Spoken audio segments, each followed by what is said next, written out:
Hi guys, and welcome to Jank Quest. Today we have another Yu-Gi-Oh deck profile. We have Sky Striker Mystic Mine Turbo. This deck is really good in the current meta, can counter a lot of things, and if you want to annoy your friends by playing something really degenerate, then this is the deck for you. Remember to hit that subscribe button, and let's get to it. So we start off in the main deck. We play 3 copies of Sky Striker Ace Ray. Obviously this is your mandatory best starter card, so you can normal summon this, link it into whatever you need. It's also got the quick effect to tag out, so you can do that like in the battle phase to dodge things like Veiler as well, which is good, to go into things like Kagari. And it's also got the floating effect, so if they do remove one of your links from the field, then quick effect and then special summon this back from grave. So yeah, probably no need to talk about that any more than already. We've got 2 copies of Rose. She is a lot more subpar, I guess, to open than Ray. She hasn't really got the same recursion, but she can be a good extender to help you get into things like Zeke, and being able to special summon her back and negate things as well can come in handy, even though it is a little bit situational. But just having another way to get to your Sky Striker Link monsters, I think 2 is perfect. We play 3 copies of Ash Blossom. Just another generic staple hand trap, being able to hit things like the Branded Fusion, and pretty much every deck is either going to be searching or special summoning from deck or dumping a card. We play 3 copies of Effect Veiler. This also comes up with the Halqifibrax and Selene combo as well, so being able to have your tuner and spellcaster monster is really good. But yeah, just another non-once per turn generic hand trap to slow them down. We play 1 copy of Sky Striker Mobilize Engage. So yeah, this card is broken. Non-once per turns, you can add it back with Kagari. I very rarely set this off multi-roll because you don't really want it to be banished. But yeah, just being able to search a card, get the draw, is amazing.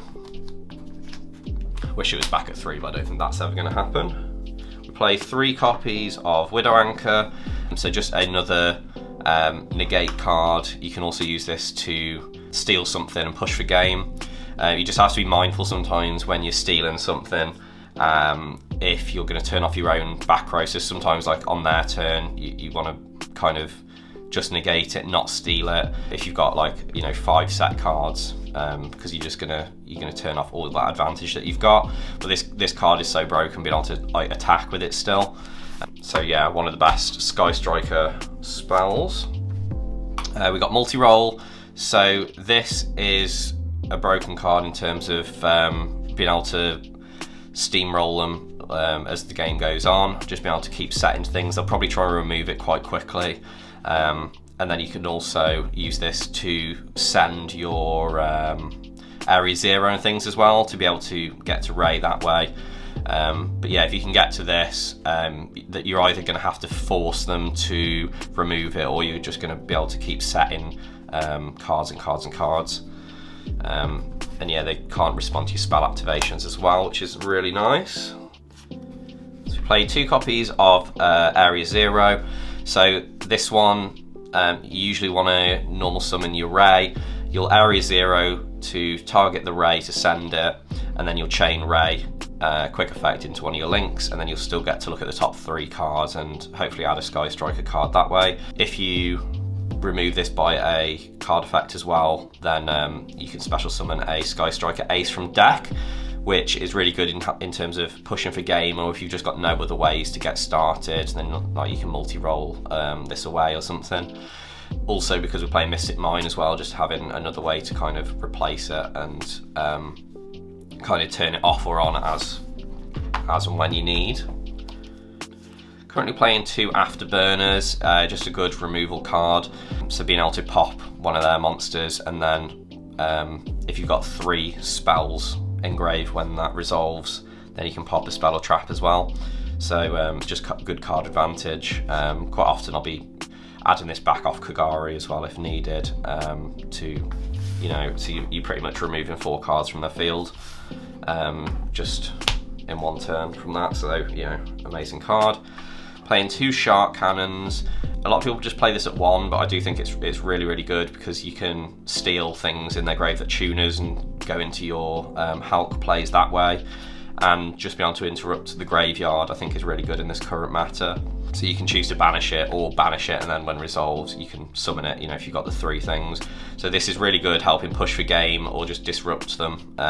So yeah, I definitely play 2. I used to play 3, to be fair, but I just don't have the space.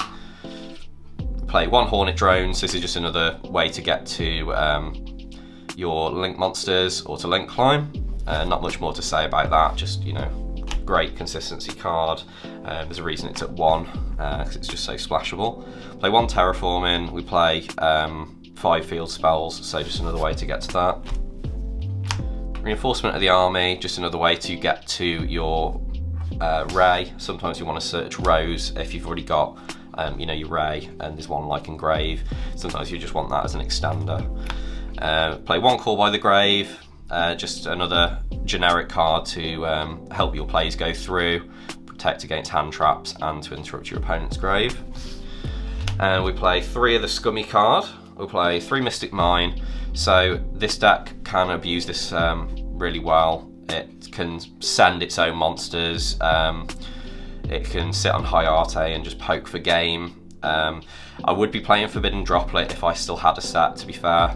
Just being able to send like your monsters to keep mine turned on in the end phase, or being able to send mine if, you know, you wanted to remove it from the field, I think is really good. But yeah, just your opponent not being able to use monster effects like full stop, not being able to attack, just puts them in a really, really basic and quite boring game state, but you know, it works. We play 3 copies of Demise of the Land to just help you get to it. It's really hard to stop this as well in terms of like hand trapping and things, because you're just activating it straight from the deck. Same as Metaverse, which we also play 1 of. But yeah, it's just ways to consistently get to the Mystic Mine. So going first, sometimes like I'll brick, I'll be like, you know, I've got no way to Ray or anything. You might just have like a couple of hand traps, but you know, it's fine. If you open Demise of the Land, just wait for them to special summon. They'll probably struggle to stop the card going through, and then you'll just sit on something. You don't want to be set in a hand trap because you've got like a monster on board then, and they'll be able to play. You just literally leave nothing on your board apart from your back row, Demise of the Land into the Mystic Mine, and then you're pretty much just going to pass turn until you get to what you need and the advantage that you need. But yeah, Metaverse, same sort of thing. We play 2 copies of Trap Trick, so we play a few more traps as well, and some in the side deck. So just like these are like extra copies for consistency. Sometimes you'll bait them as well, and then you'll be able to Trap Trick and, you know, resolve that. Play 3 copies of Imperm, so we got the Trap Trick as well, so you know, really easy to get to this. Just another generic hand trap. Can use it going first and second. You can set it. Just a great card. And then we play a blowout card. We play D-Barrier. We're quite a fusion and synchro heavy format at the moment, and with the couple of copies of Trap Trick as well, it's like playing 5 copies, so you can consistently activate this and just stop them from going to, you know, their fusion or their synchro plays. And there's a lot of fusion or synchro heavy decks in the meta as well. So yeah, that is the main deck.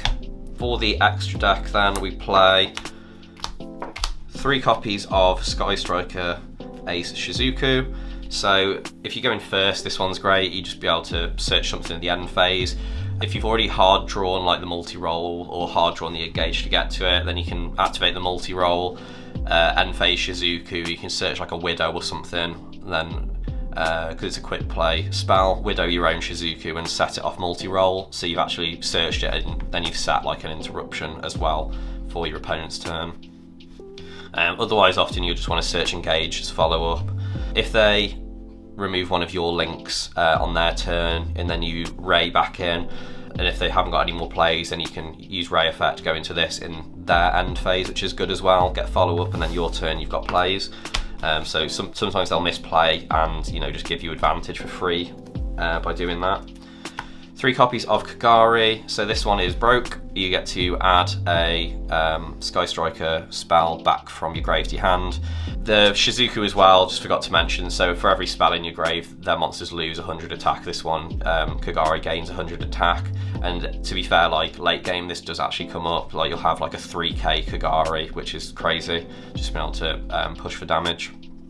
But yeah, often you'll want to add back like your engage or whatever you need from your grave to help break their board or set up like your OTK.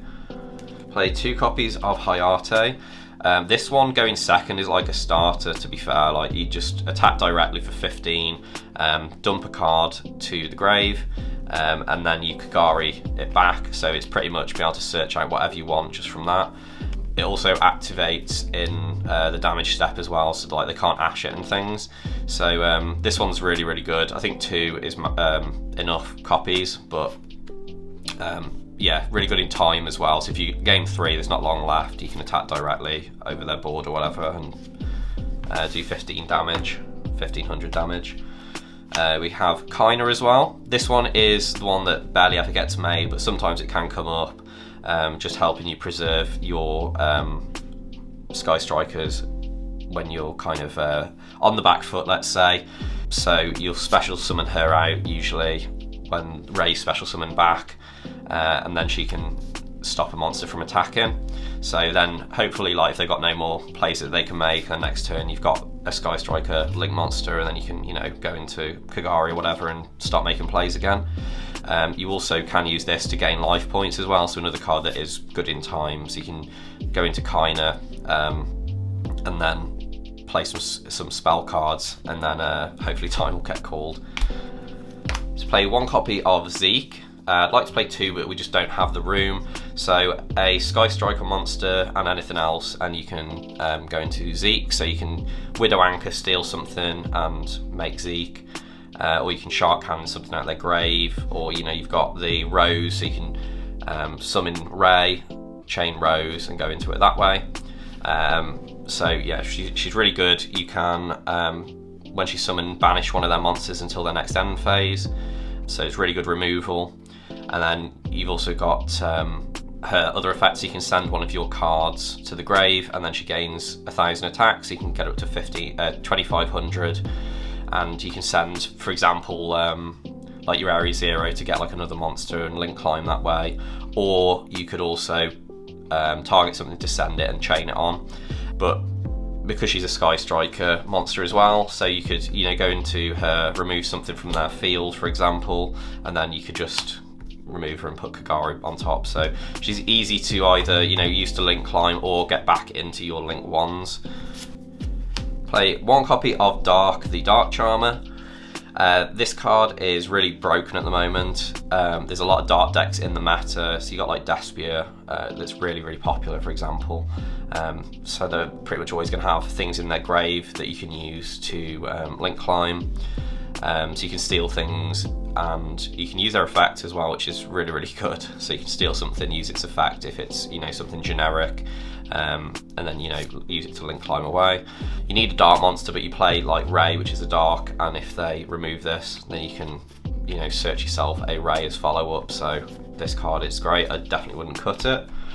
This was kind of a flex spot. I was thinking things like Unicorn maybe, or like extra copies of the Link monsters, but I think Ningirsu is really good. It's non-targeting removal, which I think this deck can struggle with sometimes. Yeah, just a generic Link 3, and then being able to send one of yours and one of theirs. So some of your stuff can get advantage or be chained on anyway when you're sending it, and then yeah, remove either monsters or back row, so it kind of just answers everything. So yeah, it's kind of like a 2018 card I've returned to. It feels like going back in time, but I just think it is really good at the moment. Play 1 copy of Halki Fibrax. So you can Shark Cannon one of their tuners and go into Hulk that way, or if you've pretty much got anything on your board, and you can even use one of your hand traps, normal summon it, and go into Hulk that way. But this is pretty much going into one of your win buttons, as you might say. So you Hulk and then special summon something, go into Celine. Celine will have a load of counters on her to allow you to special summon back, like the Veiler from Grave, and then you can then go into access code. Access code his effect then will choose like your link 3 engrave, so you'll go up to like 5300. This deck plays like a lot of different attribute links, because like they're all different obviously with the Sky Striker monsters, and then you can pretty much just pop their whole field and then attack for like 5300. So this card is cracked, and yeah, I think that package is mandatory.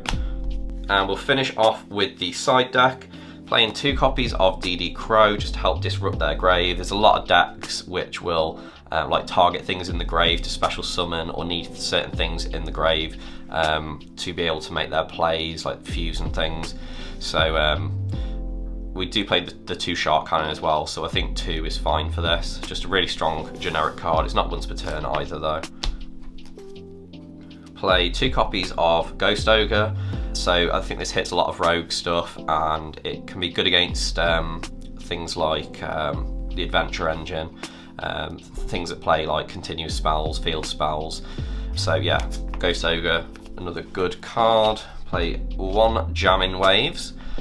This, I didn't want to main it because it can be a little bit situational, but if you are playing against back row, this is really good and can give you like 2 for 1 advantage. And it is searchable as well, being a Sky Striker card. Then for more back row removal, we've got 3 Cosmic Cyclone. I chose this over Twin Twisters because I think the banishing can be really important. There's a bit of a resurgence with Eldritch from what I've seen, so just being able to hit their traps and things and, you know, remove them completely so they're not getting follow-up. One of the blowout cards, playing 3 copies of Evenly Matched.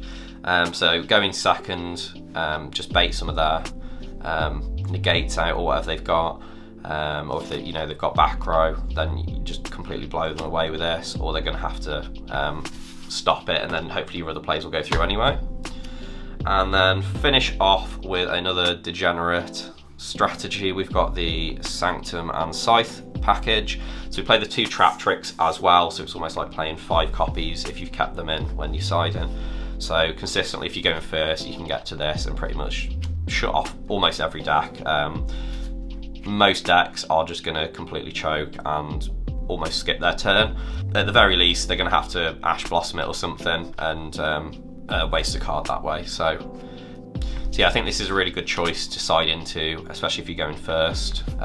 Just completely shut off their deck, quite consistent as well. So thank you very much for watching. Just if you're wondering, it's a 41 card main deck. I just put the extra 1 card in as well, because sometimes, as bad as it sounds, you are going to want to deck them out, so I just thought having the 1 extra card might give you a bit of an advantage. And it is just tight for room, there's just nothing I really wanted to cut. It seems to be working really well. I would say I'm enjoying it, but sometimes sitting on Mystic Might isn't fun, but it's kind of fun to just watch your opponent's reaction. Please remember to like and subscribe for more content. We bring you regular deck profiles. So thank you very much for watching, and hopefully we'll see you again soon.